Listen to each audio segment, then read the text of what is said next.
Hi friends, welcome back to my channel Mani's time. Friends, 30 days diet விலாகில் day 8 தான் பார்க்குறோம். வியாழக்கிழமை அன்னைக்கு எடுத்த வீடியோ. வெயிட் செக் பண்ணி பார்த்தேன், 76,700 கிராம் இருக்குது. இப்போ தான் கொஞ்சம் கொஞ்சமாக ஒரு வாரத்துக்கு அப்புறம் வெயிட் குறைய ஸ்டார்ட் ஆகிருக்கு. ஓயாமல் செக் பண்ணி தான் பார்த்துட்டு இருந்தேன். செக் பண்ண வேண்டாம் டெய்லியும் அப்படின்னு சொல்கிறாங்க. அதுதான் நல்லதும் கூட. ஆனால் நான் வீடியோ ஷேர் பண்ணுறதுனால தான் டெய்லியும் செக் பண்ணிகிட்ருக்கேன். கொஞ்சம் நாச்சு குறைஞ்சா சந்தோஷம் தானே. அதே மாதிரி இன்றைக்கி கொஞ்சம் குறைஞ்சிருக்கு. வெயிட் செக் பண்ணிவிட்டு அடுத்தபடியாக இது தான் ரெடி பண்ணிகிட்ருக்கேன். இது என்னென்னு பார்த்திங்கன்னா, கருவேப்பிலை, புதினா தழை, நெல்லிக்காய், இஞ்சி, இதை 4ஐயும் கழுவிட்டுருக்கேன். கழுவி மிக்ஸி ஜாரில் போட்டுட்டு கொஞ்சமாக தண்ணி ஊற்றி அரைச்சி எடுத்துட்டேன். அரைச்சதுக்கப்புறம் வடிகட்டிட்டு அதில் ஒரு லெமன் புழிஞ்சு விட்டுட்டேன். கொஞ்சமாக மஞ்சத்தூள் சேர்த்துருந்தேன். ஃப்ரெஷ்ஷாக மஞ்சள் கிடச்சா கூட அந்த மாதிரி அரைச்சி வச்சுக்கோங்க, அதுவும் நல்லது தான். காலையில் எழுந்திரிச்சோன்னே டீ காஃபி குடிக்கத்தான் மனசு போகுது. அதனால் அதை மாற்றணும். அதுக்காக தான் இந்த வேலை. இன்னும் ஹெல்த்தியான பொருள் என்னென்ன இருக்கோ, ஹெல்த்தியானதுன்னு நினைக்கிறவங்க அந்த பொருளையும் போட்டு சேர்த்து அரைச்சிக்கலாம். எனக்கிட்ட இவ்வளோ தான் இருக்குது, அதனால் இது மட்டும்தான் சேர்த்து அரைச்சிருக்கேன். இதை அரைச்சி வடிகட்டிட்டு இந்த ஐஸ் ட்ரேயில் ஊற்றி ஃப்ரீசருக்குள்ளே வச்சுட்டு மறுநாள் குடிச்சிக்கலான்ட்டு ரெடி பண்ணிகிட்ருக்கேன். இல்லை டெய்லி ஃப்ரெஷ்ஷாக தான் அரைச்சி குடித்தா நல்லது அப்படின்னு நினச்சிங்கன்னா நீங்கள் ஃப்ரெஷ்ஷாக கூட அரைச்சி எடுத்துக்கலாம். என்னையாட்டம் நாண்டவங்க இந்த மாதிரி அரைச்சி ஃப்ரீசருக்குள்ளே வச்சுக்கலாம். 2 ஐஸ் கட்டி எடுத்து போட்டோம்னா நமக்கு போதும். கொஞ்சமாக சுடு தண்ணி வச்சோமா எடுத்து குடித்தோமான்னு இருக்கும். அதனால தான் நான் இந்த மாதிரி ஐஸ் ட்ரேவில் ஊற்றி உள்ளே ஃப்ரீசரில் வச்சுட்டேன். இதில் ஊற்றுனது போக மீதி இருந்தது, அதில் கொஞ்சமாக சுடு தண்ணி கலந்து எடுத்து குடித்தாச்சு. காலையிலேயே கொஞ்சம் ஹெல்த்தாக நமக்கு தகுந்த மாதிரி ரெடி பண்ணதுனால கொஞ்சம் ஹாப்பியாக தான் இருந்தது. கண்ணாடி டம்ளரில் குடிக்கவும் இன்னும் ஹாப்பியாக இருந்தது.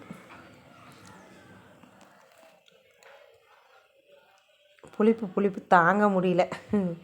அதான் வாய் ஒரு ஓரமாக போகுது. இதெல்லாம் குடித்து 1 மணி நேரத்துக்கு அப்புறம் பனானா ஸ்மூதி ரெடி பண்ண கிளம்பிட்டேன். செவ்வாழைப்பழம் இருக்கிறதுனால அது தீர்ற வரைக்குமே இந்த ஸ்மூதி வந்துக்கிட்டு தான் இருக்கும். இன்றைக்கி எல்லாருக்கும் ரெடி பண்ணிட்டேன். நேற்று பார்த்திங்கன்னா என் தங்கச்சி கேட்டால் அவளுக்கு நான் கொடுக்கவே இல்லை. என்றைக்காவது கொடுக்கணும். ஆனால் அவளுக்கு டீ டம்ளரில் தான் கொடுக்க போகிறேன்.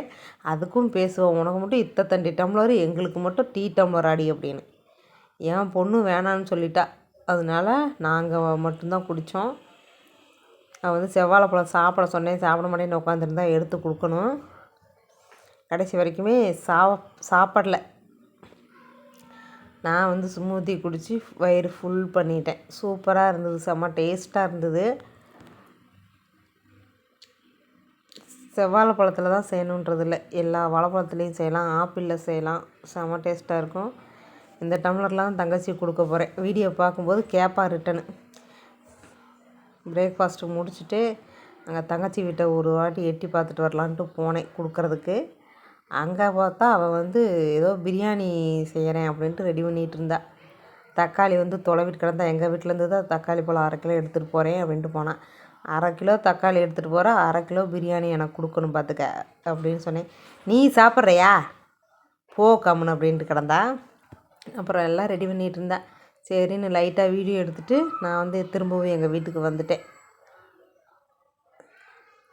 செல்லு பார்த்து தான் வச்சிகிட்டு இருந்தா.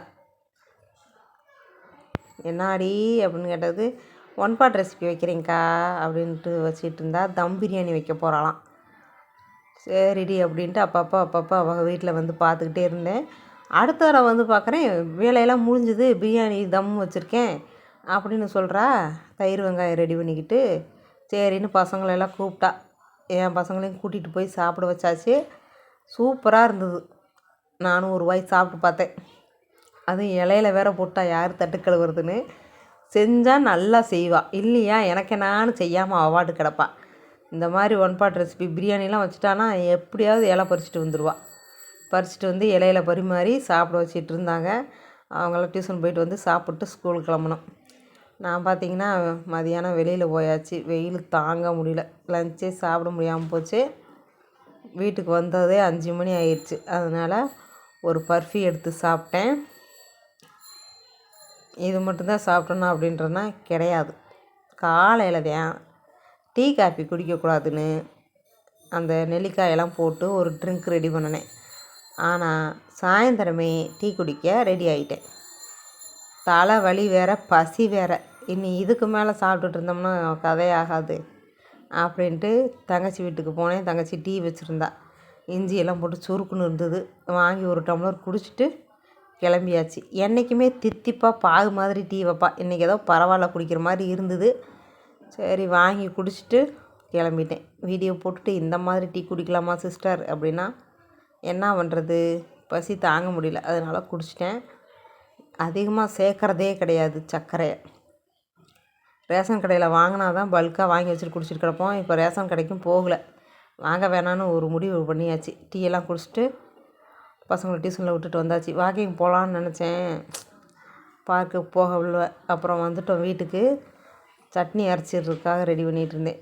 சட்னி பார்த்திங்கன்னா வெங்காயம், தக்காளி, வரமிளகா, கருவேப்பிலையெல்லாம் போட்டு வதக்கி அரைச்சா சூப்பராக இருக்கும். லைட்டாக உப்பு போட்டு அரைச்சோம்னா. சாமரிசி சாப்பாடு வச்சுருக்கேன். எனக்கு பீட்ரூட் பொரியல் இருக்குது. மதியானம் சாப்பிடவே இல்லை, சாப்பாடு அப்படியே கிடக்கு. பாவக்காய் குழம்பு சூடு பண்ணி வச்சுருந்தேன். பழைய குழம்பு ஆக செம்ம டேஸ்ட்டாக இருந்தது. எனக்கு பாவக்காய் குழம்பு சாப்பிட்ணும் போல் இருந்தது. அதனால் சாமரிசி சாப்பாடு வச்சுட்டேன். ஹால்லையே வாக்கிங் போகலான்னு வாக்கிங் நடந்துகிட்டு இருந்தேன். அதுக்குள்ளே பசங்க டியூஷன்லேருந்து வந்துட்டாங்க. அவங்க வந்தால் நம்மளால் நடக்க முடியாது. என்ன ஏதுன்னு நினைப்பாங்க, கேட்பாங்க. இடையில குறுக்கால ஓடுவாங்க. அது மட்டும் இல்லாமல் என் தங்கச்சி வேறு வந்துட்டு என்னைய வேறு, என்னக்கா செய்கிற, என்னக்கா வீட்டுக்குள்ளேயே கூட நடக்கணுமாக்கா அப்படின்னு சொல்லிகிட்டே இருந்தா. ஒரு 1000 ஸ்டெப் இல்லாட்டி 2000 ஸ்டெப் தான் நடந்திருப்பேன். அதிகபட்சமாக நடந்திருக்க மாட்டேன். பாருங்கள், இந்தாக்கா வாழைப்பழம் சாப்பிடு, இல்லை வந்து உட்காரு வா அப்படின்னு பின்னாடியே அலைஞ்சா. இவளாண்ட ஒரு ஆள் இருந்தால் போதும் அப்படின்னு சொல்லி பேசிக்கிட்டே கிடந்தேன். நடக்க முடியல, கையை பிடிச்சி இழுத்துட்டா. அத்தோடு முடிஞ்சது என் வாக்கிங்கு. அப்புறம் டின்னர் பார்த்திங்கன்னா சாம்பார் சாப்பாடு, பீட்ரூட் பொரியல், பாவக்காய் குழம்பு. ஒன்று கசக்குது, ஒன்று இனிக்குது. இப்படி தான் இருந்தது நேற்று டயட்டு விலாக் 8. ஏதோ இப்போ தான் குறைய ஸ்டார்ட் ஆகிருக்கு. எந்த சாமி புண்ணியமோ தெரியல. நமக்கு டயட்டுக்கு பேரெலாம் கிடையாது ஃப்ரெண்ட்ஸ். எனக்கு தெரிஞ்ச மாதிரி டயட் ஃபாலோ பண்ணிகிட்ருக்கேன். அது மூலிமா கொஞ்சமாக வெயிட் குறையுது. நீங்களும் இதை பார்த்து ஃபாலோ பண்ணுங்கள் அப்படின்னு நான் சொல்ல வரல. அவரவர உடம்புக்கு எது ஒத்து போகுதோ அது மாதிரி ட்ரை பண்ணி வெயிட் லாஸ் பண்ண பாருங்கள். யாரையும் எதுக்காகவும் எதனாலையும் நம்பாதீங்க. ஆமாம், சொல்லிவிட்டேன். என்னோடய டயட் இப்படி தான் இருந்தது ஃப்ரெண்ட்ஸ். வெயிட் ஏதோ குறைய ஸ்டார்ட் ஆகிருக்கு ஒரு வாரத்துக்கு அப்புறம். நாளைக்கு வீடியோவில் பார்க்கலாம் வெயிட்டு குறைஞ்சிருக்கா கூடியிருக்கா அப்படின்றத.